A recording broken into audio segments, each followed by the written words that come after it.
So hello. So I'm here with Francois Martin, and he's interviewing me, right? Is that right? That is correct. Oh, wait, you want to start? Okay, you start. Go on. No, Start. it's fine. I mean, No, start. All right. I'm here with Hey, Heinz. Can you quickly introduce yourself? I'm Heinz Kabutz, and I am really enjoying Java Zone. I write a newsletter called the Java Specialists Newsletter, and it's a newsletter for people who are Java specialists rather than written by a Java specialist, or I don't know much else besides Java, but it's for people who are working with Java and want to become better at it. Yeah, and he also just recently got a Java Community Lifetime Achievement Award at the DevOps UK. Congratulations for that, by the way. Thank you very much. No, you're welcome. Yeah, they actually, I spoke to somebody from Oracle. They went to great pains to tell me it's not an award. And I was like, what do you mean it's not an award? It's not an award. Because if it's an award, then it's got to go through a whole, because it's a public company, approval process, and Larry has to sign it off and, send it to him in his helicopter or something. But it's basically, it's a Java Community Lifetime Achievement, full stop. I don't know what it is. Okay. But it's a really great, it's like a glass thing. And I almost dropped it the other day. I took it out of the display case. I was like, wow, I just caught it in time. Oh, I can very imagine. nice. I'm very, very grateful to it. Yeah, I'm glad you caught it, but I didn't know that it was an award. That's good Not to an know. award. It's not an award. It's an achievement Good to know, yeah. Then, given by Oracle. and congrats to your achievements. Then. And there are only 6 people who have it so far. Yeah, that's true. It's Okay, really Kai few people. Hostman, Bruno Souza was the first, I think. Trisha G, Yeah. Venkat, of course. Did I say Kai Horstman? Yeah, you did. And myself. That's 6 Yeah. so far. Yeah. But I'm sure there'll be lots more to follow. Probably, yes. And the problem with something with this award, this non-award, this thing that is an achievement, is because no one has ever gotten it, except for Bruno and some other people, hardly anybody. It's not something you can really put on your CV because people go what is that? Yeah, true. I mean, also there's not an official page I saw, where they also mention who got it. You have to essentially comb through social media. No, exactly. I had to scratch to try and find out who had it. Yeah. Oh, and Matthias Carlson also got it. So it's True. that's right. It's I think that's 6. 6. Yeah, 6. I think 6 or 7. But and the same problem we used to have with the Java Champion program. Really? When it first came out, I would say to people, hey, I'm a Java champion. They go well, good for you. Okay. Yeah, that actually means something. They said, well, happy for you. Get a naughty badge. Well done. Yeah. Okay. But I mean, they can look it up. But I know what you mean. They also, since they don't know how many are out there, they don't know how scarce it is, kind of, right? Or how few of them are. Yeah, it's just, as I said, when the Java Champions came out, it was nobody knew about it. And we had to actually spend a lot of time marketing it so people would know about it. I even got the domain name javachampions.org so that we could have a web page to say what it is. Because otherwise you don't know what it is. It's just some random stuff. In fact, I don't think you'll find much on Oracle's website about Java Champions either. That's a possibility. I didn't check, to be honest, but yeah. No, it's not much there. That's definitely possible. Yeah. I think you do find the list. I'm not sure if that list is maintained by Oracle. No, we do our own stuff. We've got our own list now. I visited your talk and it was really great. I can really recommend you, join his newsletter so you can find out when it happens next time. So you can join it. Then he was talking about concurrency. I was kind of curious. Concurrency is something that a lot of developers are struggling with. I feel like, and are there common mistakes you notice people that are making them all the time? And how you would say they could prevent them? It's actually pretty easy. I don't know. It's not hard. It's there are things that are much harder than concurrency. There are certain principles. If you follow those, you'll be okay. And the sort of the takeaway from the talk today was that try to use existing synchronizers and classes in the JDK, which have a lot of people using it. So if you need a map, take a concurrent hash map. Don't take a hash table, which is very old and has problems. Don't take a concurrent skip list map unless you need to have sorted keys or entries. I found an interesting bug in the concurrent skip list map. I was doing some was doing a course on writing a course on like a very detailed walkthrough, and I was looking at parallel streams, and I noticed that concurrent skip list set and map weren't actually running in parallel. Oh, interesting. Yeah. There was a bug that came in there, and I think it was Java 10 or something, a long time ago. I can't remember exactly when, but a long time ago, where they changed something and they made a small mistake, and it basically was always basically sequential, never parallel. Which is interesting, that it's stayed there for such a long time. True. And so, I don't think any planes crash because of that. But basically use classes which others have used a lot, so that you have a smaller chance of you being the lucky one to find the bug. I found this kind of interesting, I have to say. I never thought of it that way, but I also loved how you said, like, the emphasis you made on this fact that when you use something that is already well established, that you don't face that many bugs. And I also found it quite interesting that you mentioned, like, these are how many times features are used in the JDK as well, right? Yeah. And then, like, you said, like, prefer using these because they're well used and tested and so on. And it's something I never really thought about, but it makes total sense. We've got these dogs, right? We've got these Concurrency dogs, which are enormous, and they eat an incredible amount of food. And so my wife was at one point, she said to me, "You know what we should do?" And I said, "What?" "We should make our own dog food." And I said, "Are you serious?" "Yeah." So we started making our own dog food, and it was like very, very elaborate. Basically, we would get some chicken or all the old chicken bones, and we'd boil them up and make them into mush, and then really boil them a lot, and then put some rice with it or flour, and end up with all this dog food. And the food was like, there's nothing wrong with the food. There's absolutely nothing wrong with it. And the way we made the food, it was perfectly edible for humans to eat it, right? But there was just something about it. Even though this was perfectly good food and I could have eaten it without any problem, I just couldn't get myself to eat it because it was the food for the dogs. I see. It's like the psychological thing. And I still have never tried eating any of the food that we make for the dogs, even though there's nothing wrong with it. It's perfectly clean. It's perfectly safe. And it's basically eat your own dog food. And that's what I'm said with these the class in the JDK. If something is never used inside the JDK, do you really want to use it? Yeah, absolutely. There was one class called the linked transfer queue. And this thing was interesting because they actually built it for the fork join tool in Java 7. But then before Java 7 was officially released, so still in the beta, they used this linked transfer queue for the fork join pool. But then before they actually released it, people started complaining and saying, "Oh, the fork join pool is terrible and it's slow and it doesn't work properly." And when the engineers looked at how people were using the fork join pool, they were using it wrong. Interesting.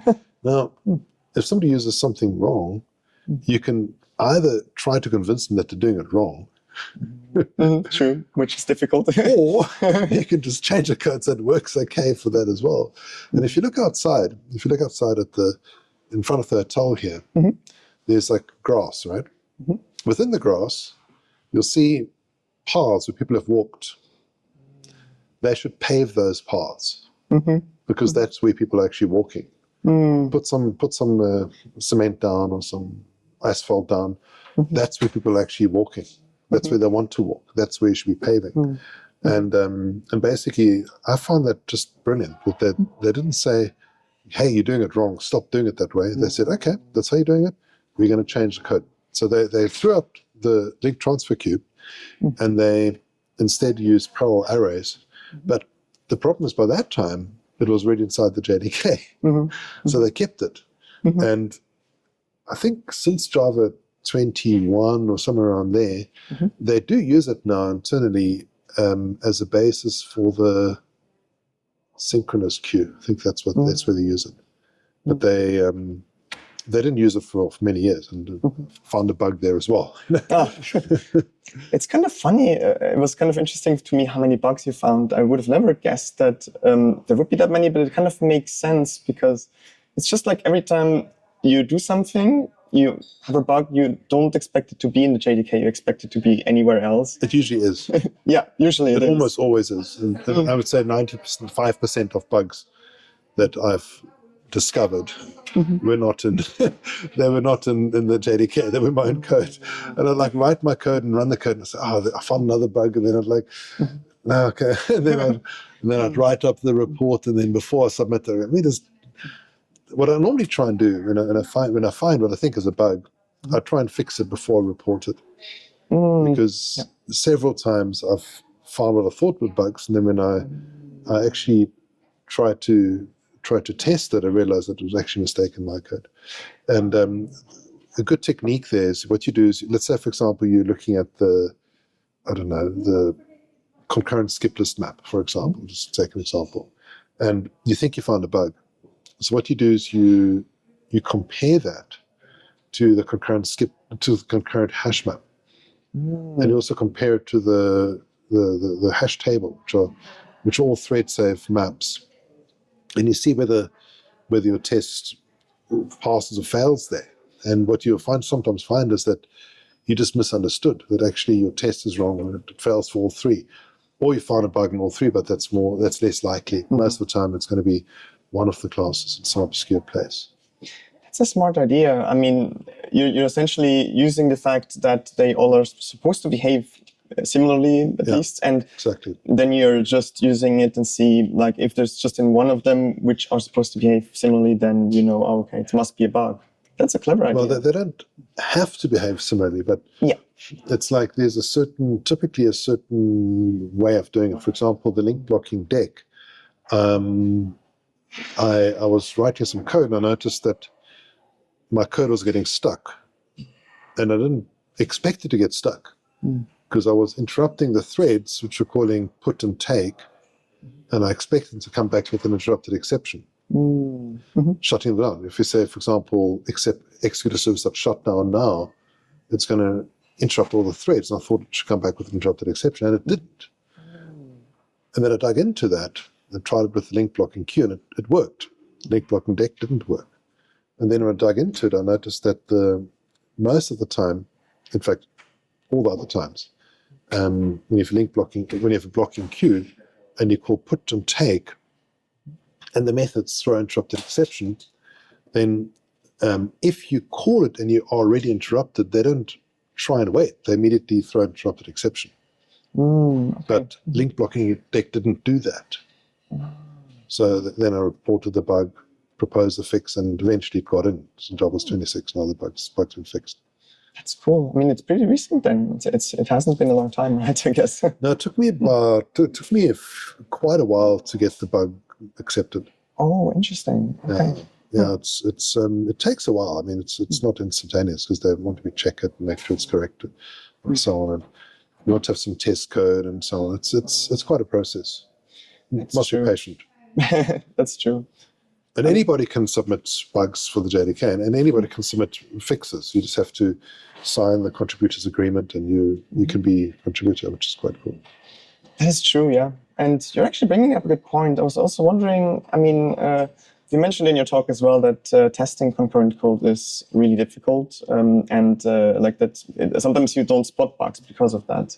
I was curious, like, do you have some tricks that you found that work well to test concurrent code well? Well, now you need to join my newsletter and buy my courses, and then you'll hear all the tricks. Ooh, okay. JavaSpecialist.eu. Join the newsletter, first of all.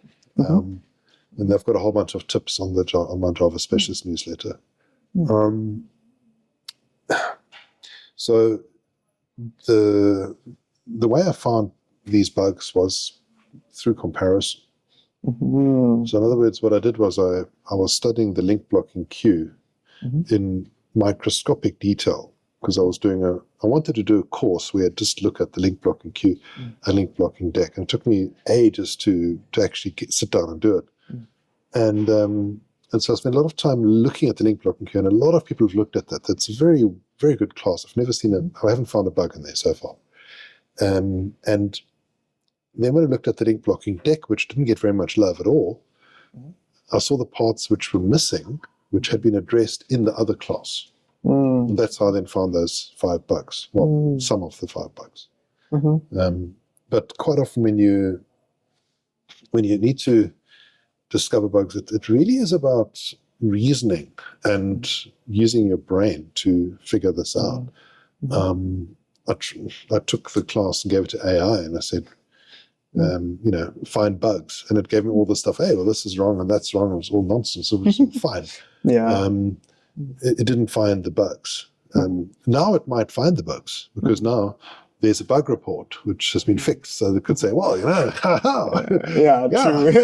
Smart. This is wrong and that's wrong, because it's been cheating and looking at the bug database and saying, get that data from there. But it's really a matter of reasoning about it and sort of exploring different scenarios and then trying it out and writing code to prove that there is a problem.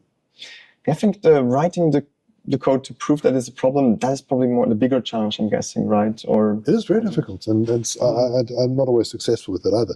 For example, if you look at Java 6, and before that, Java 5 and 6, there's a class called the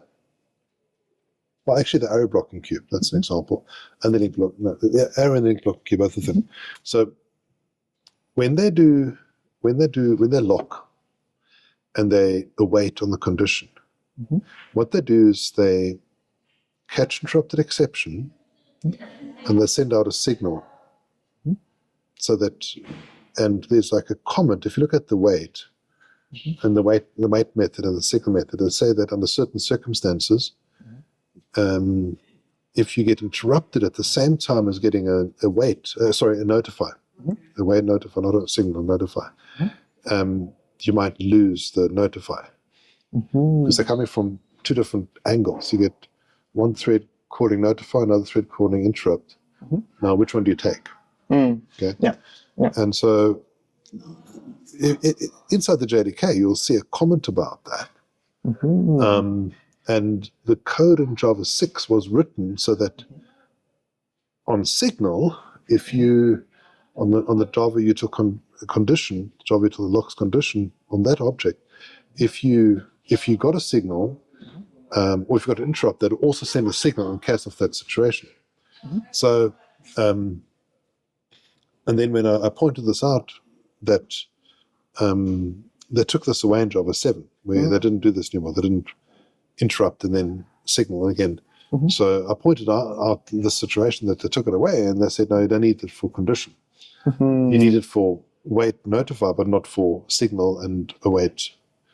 And so I set out, this was many years ago, I set out to write a test to prove that you didn't need it. Or that it could happen with wait notify. And I've never been able to do that. I've not quite managed. And eventually I wrote a test which I thought was showing that you needed for wait notify, because these are like very weird behaviors which might never happen. But then the same test showed you also needed for the signal await, which, so what is it? Do you need it? Don't you need it? I don't know. I'm going to take the word of the people who wrote the await signal that you don't need it. But for wait notify, you apparently need it, so don't use wait notify. Or if you've got a signal notify, then you need to do this. Otherwise, you don't have to worry about it. So it's a bit tricky. It's really quite tricky to get this right, because I know I'm confusing your readers and listeners now. I'm sorry about that. What I'm saying with all of this long back and forth is that it's not always easy to prove that there's a problem. Like, the double check locking problem, right? We've got like singleton, and you've got to, inside the get instance, if it's equal to null, then you synchronize, then you say if instance nulls again. So you don't lock it immediately. You only lock it once you know that it's actually null. And this is a famous broken piece of code. Unless instance is volatile, then it works. If it's not volatile, it's broken. But I've never been able to prove it. I've never managed to write code to show that it's broken. Just you got to trust the people who say it's broken and say, okay, it's broken, and hear the reasons why. And the explanation is actually quite complex, but and so this is what makes it. That's what people think it's concurrency is hard. It's actually not. It's just that you should be using classes which have been written by and used by lots of other people. So you're like part of the crowd. Interesting. I just realized this aspect that you mentioned is even more relevant for concurrency than with other classes because they are easier to reproduce and test cases, 100%. Right? And it's especially true for concurrency. And you also mustn't try and control too much. Like a lot of the time people think, well, I want this to happen before that and then that and then that. And it's like, well, no. When you've got concurrency, you don't know what order things are going to happen. It's kind of scary too. I mean, considering it might be that the people who wrote the code aren't on the team anymore after a while, and then new people join, and they might not know about all of these challenges that you had and faced, and then they might accidentally introduce a bug, right? This is kind of the dangers you get as well with, this code, right? Well, the biggest challenge the biggest reason why you see deadlocks, for example, is because you have alien method calls. So you're basically calling a method that doesn't belong to you whilst holding a lock. Yeah, that's with a for each. You get the problem with a vector, for example. For each does that, and there are lots of different places where this happens, where you're calling a method whilst holding a lock. And the moment you do that, you run the risk of causing deadlocks. Yeah, and then race conditions is just people being overconfident that their code would be correct even without synchronization, and then you end up with the problems. Trying to over-optimize to reduce contention, and then the code like, well, it worked, right? It worked on my machine, so there's the problem. And I have seen the situation where we had also hardware faults, but that's extremely rare.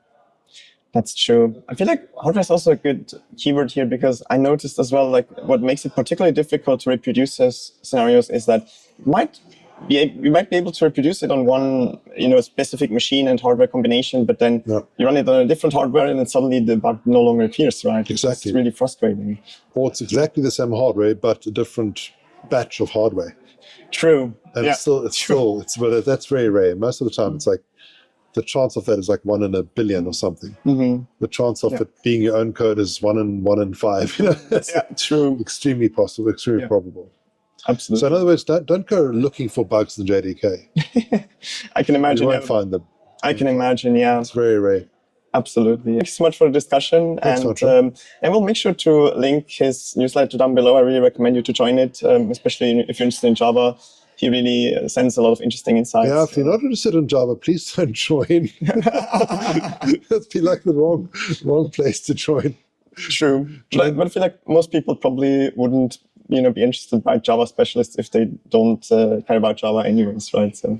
No, you'll be surprised. Oh, yeah? So one of my problems is I've been going for so long. It's like 25 years. It's like a lifetime for some people. So the 25 years, and then I get some people, they write to me, they say, I've been on there for like 25 years and 24 years or something, 28 years. And I'm actually retired. I'm not doing anything to do with programming anymore. One guy says to me, he's like, he's now raising sheep. These blue sheep. And he says, I like your newsletter and I like what you write in it, so I keep it just for old sakes. All right, so we actually managed to kill the recorder with all our nonsense about concurrency. Can't work, overloaded, stop this talking, so... Probably was too difficult for the recorder. I think so. I think the recorder was struggling, so... But I'm sure our audience was able to keep up, right? No, your audience is going to easily keep up with it. Absolutely. Yes, it was a huge pleasure. Thank you so much, Heinz. Thanks. And Sure. Nice meeting you. Same. Thanks a lot. Bye, guys. Bye.